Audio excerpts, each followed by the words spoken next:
యాదాద్రి శ్రీ లక్ష్మీ నరసింహస్వామి వారి ఆలయానికి భక్తుల రద్దీ పెరిగింది. ఆదివారం సెలవు దినం కావడం, సమ్మర్ హాలిడేస్ ముగుస్తుండటంతో స్వామివారిని దర్శించుకునేందుకు భక్తులు తరలివచ్చారు.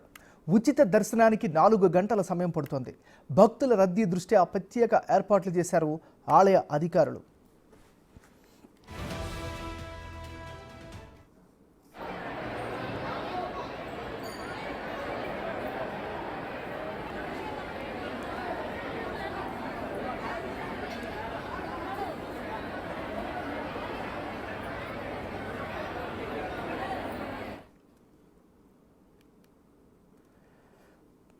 యాదాద్రి శ్రీ లక్ష్మీ నరసింహస్వామి వారి ఆలయానికి భక్తుల రద్దీ పెరిగింది. ఆదివారం సెలవు కావడంతో సమ్మర్ హాలిడేస్ ముగుస్తుండడం, స్వామివారిని దర్శించుకునేందుకు భక్తులు తరలివచ్చారు. ఉచిత దర్శనానికి 4 గంటల సమయం పడుతుంది. భక్తుల రద్దీ దృష్ట్యా ప్రత్యేక ఏర్పాట్లు చేశారు ఆలయ అధికారులు.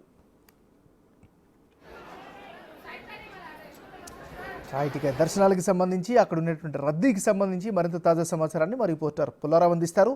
పుల్లారావు, చెప్పండి, రద్దీ ప్రస్తుతం ఎలా ఉంది?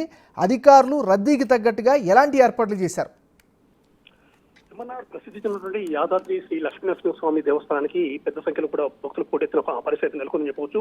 దాదాపు 50,000 మందికి పైన భక్తులు ఈ రోజు స్వామివారి దర్శనానికి వచ్చినట్లు కూడా మనకు తెలియవస్తుంది. క్యూ లైన్లు కూడా భక్తులతో నిండిపోయిన పరిస్థితి అవుతుంది. అయితే గతంలో కూడా, అంటే ఇటీవల కాలంలో కూడా భక్తుల రద్దీ అనేది ఎక్కువగా ఉండేసరికి దానికి సంబంధించి అధికారులు అనే వాళ్ళు ఆ విధంగా ఏర్పాటు చేయడం వల్ల భక్తులు అనే వాళ్ళు చాలా ఇబ్బంది పడ్డ పరిస్థితి నెలకొంది. అయితే ఈ విధమైన పరిస్థితి పునరావృతమయ్యే అవకాశం ఉందని చెప్పి ముందుగానే భావించినటువంటి అధికారులు దానికి తప్పట్టుగా ప్రజెంట్ గా ఏర్పాటు చేసిన అవుతుందని చెప్పవచ్చు. అందువల్ల భక్తులకు ఎలాంటి ఇబ్బందులు లేకుండా అనేక రకమైన సౌకర్యాలు కూడా ఏర్పాటు చేశామని చెప్పి అధికారులు చెప్పారు. అదేవిధంగా ప్రస్తుత పరిస్థితి చూస్తే మాత్రము అదేవిధంగా భక్తులు అనేవారు పెద్ద సంఖ్యలో రావడం జరిగింది.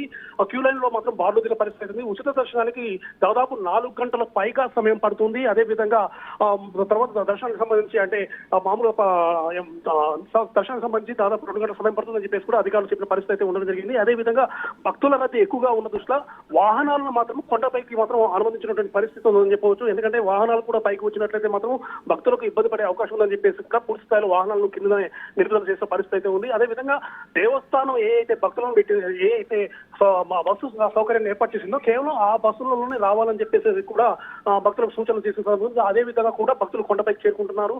వస్తున్నటువంటి భక్తులకు సంబంధించి ఇబ్బందులు కలగకుండా మాత్రం అధికారులు చర్యలు తీసుకోవడం మాత్రం దర్శనం మాత్రం కొంత సమయం తీసుకున్నప్పటికీ కూడా భక్తులు అనేవారు స్వామివారిని దర్శించుకొని వెళ్ళిపోతున్న పరిస్థితి అయితే ప్రజెంట్ గా కనబడుతుంది. ఏమన్నారు?